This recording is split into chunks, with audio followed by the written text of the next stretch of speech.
Back, everyone. We were actually just talking about Jason's lemon bars because I hear they're world famous. Oh, thank you. I was thinking about doing it, but I didn't want to bake today. I know. We're out. We're having fun, and that's what you should be doing too. We're going to start cooking because this next recipe is one of my favorites. This is going to be a rack of lamb, and what we're going to coat it with is actually sage with a little bit of rosemary and lemon zest. All right, so you're really getting into it. For those of you that want to learn how to cook Mediterranean or might be a little skittish about it, this recipe is down and dirty, by far a basic Mediterranean recipe. It is, and what's great about it is it comes from the Tuscan region. Yes. So you're basically using your rosemary and your sage and your lemons, coating your rack of lamb.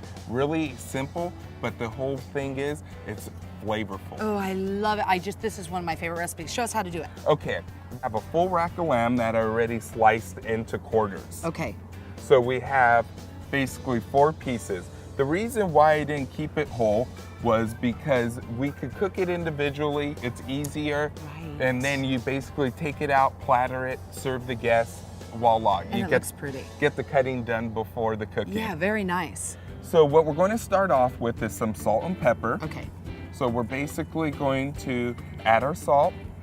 Okay, now this is where I'm gonna stop you because I'm gonna do one with you. Okay. When you add the salt, a lot of folks have asked me this too. Okay, you add the salt and you flip it over and you add the salt here, but what about the sides? The sides, say, I personally don't like to salt the sides. I just did that! You just did it. Okay, The why? reason being is because when we're doing rack of lamb, we're basically coating the outside, and this is called the eye of the rack. So when we're going to be cooking it, we're going to be cooking it face down, so the salt itself will basically penetrate inside the middle of the Okay, all right, meat. and you're trying to just get a nice crust too. That's Exactly, what you're doing with the doing a salt. Okay. crust. Okay, so So a little bit of pepper too. a little pepper too. Okay. Okay. Then we're going to add our sage. Okay, now you're doing dried spices again here. Actually, this is fresh. We finally minced okay. it. And so what we're going to do is actually not only sprinkle it, but we're going to rub it on. Very nice. And we're adding our rosemary now. Okay. And you're also pressing that in. Yes, you're Okay. also pressing that in. Okay. We're going to get our lemon zest. Oh, very nice. Yes. Okay. What is A it going to nice add? aroma. 2 things. One, it's going to add a little bit of a citrus tang to it. Okay. But then 2, it's going to basically add a pop to the dish. So you're building your palette with flavors. You're just kind of building. And just layering. Yeah, Exactly. very nice. Okay.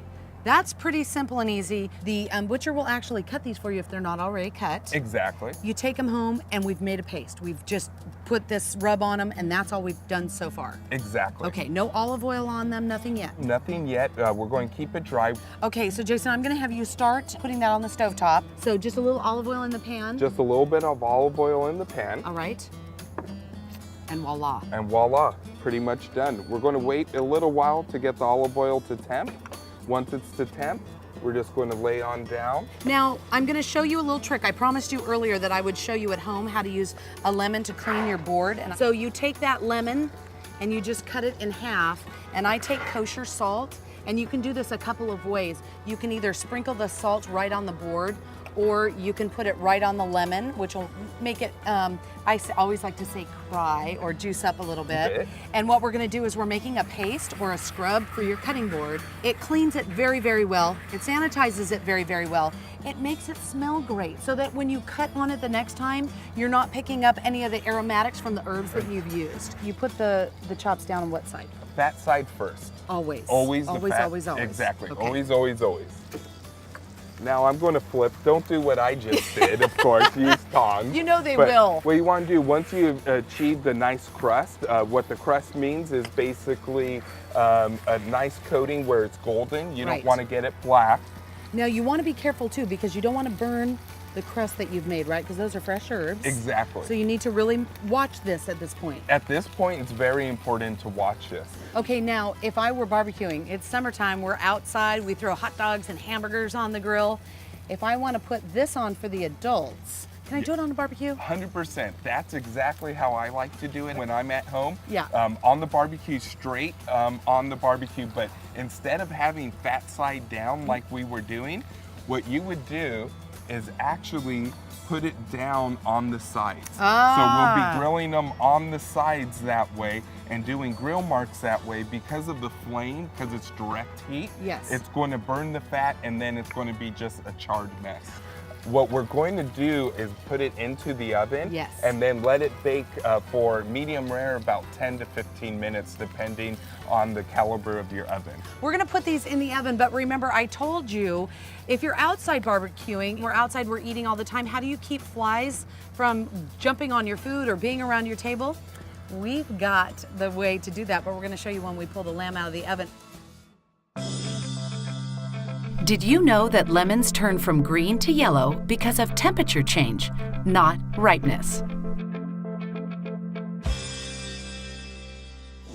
You wanna see how beautiful this looks? Take a look at this. Jace, you ready to take it out of the oven? Oh, it's ready. Look at that. Grab this here. This is nice. Isn't this nice here? I mean, these are basically just lemon crowns, really easy to do. Yeah, for you. Oh. But how did you, I mean, you just... Basically cut your lemon in half and then you're just going to basically, like a jack-o'-lantern, jigsaw it. Oh, really? That's it? Very easy. Okay. Very easy. So you can do it at home. Yes. Now, if you were to serve this family style at home, summer, you guys have been playing outside doing your whole thing. You've got your lamb. What else are you going to put with it? I would actually do grilled asparagus with a little bit of salt and pepper with it. Very nice. And then also, say if it's summertime, maybe a grilled vegetable orzo or a roasted garlic mashed potato. Oh, very nice. And I would actually bring up that salad we did earlier and put that with it as well. 100%. Say the fattoush salad with this works as its vegetable course. Right. Say right now for light and healthy, keep the carbs out and just go straight salad and the lamb. Yeah, I love it. It's fantastic. And that looks beautiful. Oh, thank you very much.